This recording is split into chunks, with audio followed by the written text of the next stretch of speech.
അകലെ ചക്രവാളം തൊടുക്കാൻ തുടങ്ങി. പിന്നെ കാണക്കാനെ ആ സൂര്യൻ ഉദിച്ചു പൊങ്ങി. പിതാവുമായി നേരത്തെ നടന്ന സംഭാഷണത്തെക്കുറിച്ച് ഓർത്തപ്പോൾ അവന് സന്തോഷം തോന്നി. ഇതിനകം സ്ഥലങ്ങൾ എത്ര കണ്ടു കഴിഞ്ഞു, എത്ര കൊട്ടാരങ്ങൾ, എത്ര യുവതികൾ. എന്നാലും അവനെ പല നാൾ കാത്തിരുന്ന ആ കച്ചവടക്കാരൻ്റെ മകളോടൊപ്പം അവരാരും എത്തുമായിരുന്നില്ല. അവനൊരു കുപ്പായം സ്വന്തമായുണ്ടായി. അതിനു പുറമെ കൈമാറാവുന്നൊരു പുസ്തകവും ഒരു ആട്ടിൻ പറ്റവും അവനുണ്ട്. പക്ഷേ പ്രധാന കാര്യം അതൊന്നുമല്ല. സ്വന്തം ഇഷ്ടം പോലെ ജീവിതം നയിക്കാൻ അവന് കഴിയുന്നു എന്നുള്ളതാണ്. ആന്തലൂസിയയിൽ യാത്ര ചെയ്ത് മടുത്താൽ ആടുകളെയൊക്കെ വിറ്റ് കടൽ കടക്കാം. അതും മടുക്കുമ്പോഴേക്കും കാണാനുള്ളതൊക്കെ താൻ കണ്ടു കഴിഞ്ഞിട്ടുണ്ടാകും. ഗ്രാമങ്ങളും നഗരങ്ങളും കൊട്ടാരങ്ങളും സ്ത്രീകളും. സെമിനാരിയിലെ താമസം തുടർന്നിരുന്നുവെങ്കിൽ തനിക്ക് ഈശ്വരനെ കണ്ടെത്താൻ കഴിയുമായിരുന്നുവോ? ഇല്ല. ഉദിച്ചുയരുന്ന സൂര്യനെ നോക്കി അവൻ ഉറക്കെ പറഞ്ഞു. പലതവണ ഈ വഴി കടന്നു പോയിട്ടുണ്ട്. എങ്കിലും എന്തുകൊണ്ടോ ആ പഴയ പള്ളി കാണാനിടവന്നിട്ടില്ല. എന്നും പുതിയ പുതിയ വഴികളിൽ കൂടെ യാത്ര ചെയ്യാനായിരുന്നു അവന് താല്പര്യം. അറ്റമില്ലാതെ നീണ്ടു നിവർന്നു കിടക്കുന്ന വഴികൾ. ആടുകളെ ഒന്ന് തിരിച്ചു വിടുകയേ വേണ്ടൂ, പിന്നെ അവ തനിയെ നടന്നു പോയിക്കോളും. അവന് വഴിയിലെ കാഴ്ചകളും കണ്ടു രസിച്ചു നടക്കാം. വഴിയേതായാലും ആടുകൾക്കൊന്നുമില്ല, അവയ്ക്കെല്ലാം ഒരുപോലെ തന്നെ. മേച്ചിൽ പുറങ്ങൾ മാറുന്നതും ഋതുക്കൾ കടന്നു പോകുന്നതും അവ മനസ്സിലാക്കുന്നില്ല. വയറു നിറയെ പുല്ലും വെള്ളവും കിട്ടണം, അതിനപ്പുറം അവയ്ക്ക് വല്ലതും അറിയേണ്ടതുണ്ടോ? ഒരു നിലയ്ക്ക് മനുഷ്യരുടെ പ്രകൃതവും ഇതുപോലെ തന്നെ. കിട്ടേണ്ടത് കിട്ടിക്കഴിഞ്ഞാൽ പിന്നെ വേറൊന്നിലേക്ക് നോട്ടമില്ല. തൻ്റെ കാര്യം തന്നെ നോക്കൂ. കച്ചവടക്കാരൻ്റെ മകളെ കണ്ടുമുട്ടിയതിൽ പിന്നെ വേറൊരു പെൺകുട്ടിയെപ്പറ്റി താൻ ചിന്തിച്ചിട്ടേയില്ലല്ലോ. വെയിൽ നോക്കി അവൻ സമയം കണക്കാക്കി.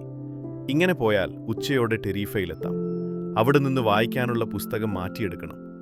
കനമുള്ള പുസ്തകം തിരഞ്ഞെടുക്കാൻ ഓർമ്മ വെക്കണം. ഒഴിയാറായ വീഞ്ഞു കുപ്പിയും നിറയ്ക്കണം. നന്നായൊന്ന് താടി വടിക്കാം, മുടിയും വെട്ടിക്കാം. തൻ്റെ പെണ്ണിനെ കാണാൻ പോകുകയല്ലേ? ആ ഉത്സാഹത്തിനിടയിൽ ഒരു കാര്യം മനഃപൂർവ്വം അവൻ ഓർമ്മയിൽ നിന്ന് മാറ്റി നിർത്തി. കൂടുതൽ സമ്പന്നനായ ഒരു ആട്ടിടയൻ ആ വഴി ചെന്നിട്ടുണ്ടെങ്കിലോ, അവളെ വിവാഹം കഴിച്ചു കൊണ്ടുപോയിട്ടുണ്ടെങ്കിലോ?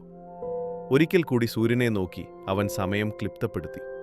തെല്ലുതിടുക്കത്തിൽ ടെരീഫയുടെ നേർക്കു നടക്കവേ അവൻ സ്വയം പറഞ്ഞു, സഫലമാക്കാൻ തക്കവണ്ണമുള്ളൊരു സ്വപ്നം മനസ്സിലുണ്ടാകുമ്പോഴേ ജീവിതം അർത്ഥപൂർണമാകൂ.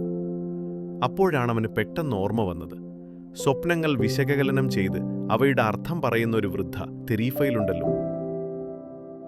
ആ വൃദ്ധ അവനെ തൻ്റെ വീടിൻ്റെ പുറകുവശത്തുള്ള ഒരു മുറിയിലേക്ക് കൂട്ടിക്കൊണ്ടുപോയി. പലതരത്തിലുള്ള മുത്തുകൾ കോർത്തുണ്ടാക്കിയ ഒരു മറ പുറന്തളത്തിൽ നിന്ന് ആ മുറിയെ വേർതിരിച്ചിരുന്നു. കർത്താവിൻ്റെ തിരുഹൃദയത്തിൻ്റെ ഒരു പ്രതിരൂപം, ഒരു മേശയും 2 കസേരകളും. അകത്തളത്തിൽ അത്രമാത്രമേ ഉണ്ടായിരുന്നുള്ളൂ. ആ സ്ത്രീ നിലത്ത് കുത്തിയിരുന്നു. അവനോടും അതുപോലെ ഇരിക്കാൻ പറഞ്ഞു. അവൻ്റെ കൈപ്പടങ്ങൾ 2 സ്വന്തം കയ്യിൽ ചേർത്ത് പിടിച്ചുകൊണ്ട് അവർ പ്രാർത്ഥിച്ചു തുടങ്ങി. അതൊരു ജിപ്സി പ്രാർത്ഥന പോലെ തോന്നിച്ചു. നിരത്തുകളിൽ വെച്ച് ആ ബാലൻ ജിപ്സികളുമായി നേരത്തെ തന്നെ ഇടപഴകിയിരുന്നു. അവരും ഏതാണ്ട് ഇടയന്മാരെ പോലെ തന്നെയാണ്. ഒരിടത്തും സ്ഥിരവാസമില്ല. അവർക്ക് ആട്ടിൻപറ്റങ്ങൾ ഉണ്ടായിരുന്നില്ല എന്ന് മാത്രം. നാട്ടുകാർക്ക് ഇവരെക്കുറിച്ച് പൊതുവെ അത്ര നല്ല അഭിപ്രായമല്ല. തരം കിട്ടിയാൽ കക്കും, ചതിയന്മാർ. കുട്ടികളെ തട്ടിക്കൊണ്ടുപോകാനും മടിക്കില്ല. അകലെയെങ്ങോ ഉള്ള താവളങ്ങളിലേക്ക് കുട്ടികളെ കൊണ്ടുപോയി പാർപ്പിക്കും, പിന്നെ അടിമകളാക്കി വിൽക്കും. അവർക്ക് പിശാചുമായി ഉടമ്പടി ഉണ്ടായിരുന്നു എന്നും കേൾവിപ്പെട്ടിരുന്നു. കുട്ടിക്കാലത്ത് ജിപ്സികളെന്ന് കേട്ടാൽ അവൻ പേടിച്ചൊളിക്കുമായിരുന്നു. അവരെങ്ങാനും തന്നെ തട്ടിക്കൊണ്ടുപോയാലോ എന്ന ഭയം. അന്നത്തെ ആ ബാലിശമായ ഭയം ഇപ്പോൾ ഇതാ വീണ്ടും ഈ വൃദ്ധയുടെ കയ്യിൽ കയ്യും ചേർത്തിരിക്കെ. പക്ഷേ അവർക്കരികിൽ യേശുവിൻ്റെ തിരുഹൃദയമുണ്ടല്ലോ. തന്നെത്താൻ ഉറപ്പിക്കാൻ വേണ്ടി അവൻ ചിന്തിച്ചു. തൻ്റെ കൈ വിറയ്ക്കുന്നത് ആ വൃദ്ധയുടെ ശ്രദ്ധയിൽപ്പെടുത്തുവാൻ അവൻ ആഗ്രഹിച്ചില്ല. അവൻ നിശബ്ദനായി പ്രാർത്ഥിച്ചു, സ്വർഗസ്ഥനായ പിതാവേ. ഇതെന്താണിങ്ങനെ? വൃദ്ധയുടെ സ്വരത്തിൽ വിസ്മയം. അവൻ്റെ ഉള്ളം കയ്യിൽ തന്നെ ദൃഷ്ടി ഉറപ്പിച്ചുകൊണ്ട് ഏറെ നേരം അവർ വെറുതെയിരുന്നു. ആ ബാലൻ അസ്വസ്ഥനാവുകയായിരുന്നു. അവൻ്റെ കൈകൾ വിറയ്ക്കാൻ തുടങ്ങി. ആ സ്ത്രീക്ക് അത് ഏറെക്കുറെ മനസ്സിലായെന്ന് തോന്നിയപ്പോൾ അവൻ പെട്ടെന്ന് കൈകൾ എടുത്തു മാറ്റി. എൻ്റെ കൈ നോക്കി ഫലം പറഞ്ഞു കേൾക്കാനല്ല ഞാനിവിടെ വന്നത്. അവൻ്റെ സ്വരത്തിൽ പ്രകടമായ നീരസം. തള്ളയ്ക്ക് വല്ല കാശും കൊടുത്ത് അവിടെ നിന്ന് എഴുന്നേറ്റ് പോകുകയാണ് നല്ലതെന്ന് അവന് തോന്നി. ഒന്നും അറിയണ്ട, ഒരേ സ്വപ്നം 2 തവണ കണ്ടെന്ന് വെച്ച് അതിത്ര കാര്യമായി എടുക്കേണ്ടതുണ്ടോ? ഇവരാണെങ്കിൽ അതിനെപ്പറ്റി ഒരക്ഷരം മിണ്ടുന്നുമില്ല. ഓ, നീ കണ്ട സ്വപ്നത്തിന്റെ പൊരുളറിയണം അല്ലേ? വൃദ്ധ പെട്ടെന്ന് സംസാരിക്കാൻ തുടങ്ങി. നിനക്കറിയുമോ, ദൈവത്തിന്റെ അരുളപ്പാടുകളാണ് സ്വപ്നങ്ങൾ. അവിടുന്ന് നമ്മുടെ ഭാഷയിലാണ് സംസാരിക്കുന്നതെങ്കിൽ അതിൻ്റെ അർത്ഥവും ഉദ്ദേശ്യവും ഞാൻ നിനക്ക് പറഞ്ഞു തരുമായിരുന്നു. പക്ഷേ ആത്മാവിൻ്റെ ഭാഷയിലാണ് അദ്ദേഹം സംസാരിക്കുന്നതെങ്കിൽ അത് മനസ്സിലാക്കാൻ അന്യനൊരാൾക്കാവില്ല. അവനവന് മാത്രമേ കഴിയൂ. എന്തായാലും നിന്റെ കയ്യിൽ നിന്ന് ഞാനിതിന് കൂലി വാങ്ങും, അതുകൂടാതെ കഴിയില്ല. മറ്റൊരു സൂത്രം, അവൻ വിചാരിച്ചു. അല്ലെങ്കിലും ഇതാണല്ലോ ഈ കൂട്ടരുടെ സ്ഥിരം പതിവ്. എന്തായാലും നോക്കാം. അങ്ങനെ പേടിച്ചു പിന്മാറാൻ പറ്റുമോ? ചെന്നായ്ക്കൾക്കും വരൾച്ചയ്ക്കുമൊക്കെ എതിരായി എപ്പോഴും കരുതലോടെ മുന്നേറേണ്ടതല്ലേ ഒരിടയൻ? അതെല്ലാമല്ലേ ഒരിടയന്റെ ജീവിതത്തെ തികച്ചും മനോഹരമാക്കുന്നത്. നോക്കൂ, ഒരേ സ്വപ്നം, ഒരു മാറ്റവും കൂടാതെ അതേ മട്ടിൽ ഞാൻ 2 തവണയായി കാണുന്നു. അവൻ താൻ അവിടെ വന്നതിൻ്റെ ഉദ്ദേശം വിവരിച്ചു. ഒരു വയലിൻ്റെ നടുവിലാണ് ഞാൻ, ഒപ്പം എൻ്റെ ആടുകളും. പെട്ടെന്നൊരു കൊച്ചുകുട്ടി എവിടെ നിന്നോ വന്ന് എൻ്റെ ആടുകളുടെ കൂടെ ചേർന്ന് കളിക്കാൻ തുടങ്ങി. സാധാരണയായി ഞാനതിന് സമ്മതിക്കാറില്ല. പരിചയമില്ലാത്തവരെ അരികിൽ കണ്ടാൽ ആടുകളുടെ മട്ടുമാറും. പക്ഷേ കുട്ടികളാണെങ്കിൽ അവയ്ക്ക് ഭയമില്ല. എനിക്കെപ്പോഴും അത്ഭുതം തോന്നാറുണ്ട്. ഇവറ്റയ്ക്ക് എങ്ങനെയാണാവോ മനുഷ്യരുടെ പ്രായം കണക്കാക്കാൻ പറ്റുന്നത്? അതും ഇതും പറയാതെ നീ കണ്ട സ്വപ്നത്തെക്കുറിച്ച് മാത്രം പറഞ്ഞാൽ മതി. വൃദ്ധ അക്ഷമ പ്രകടിപ്പിച്ചു. എനിക്ക് അടുക്കളയിൽ പണിയുണ്ട്. അല്ലെങ്കിലും നിനക്ക് വേണ്ടി അധികം സമയം മെനക്കെടുത്താനും ഞാൻ വിചാരിക്കുന്നില്ല. അതിന് തക്കവണ്ണമൊന്നും നിന്റെ കയ്യിൽ പണവുമില്ലല്ലോ. ശരി ശരി. അവൻ്റെ സ്വരത്തിൽ ലേശം ജാള്യത.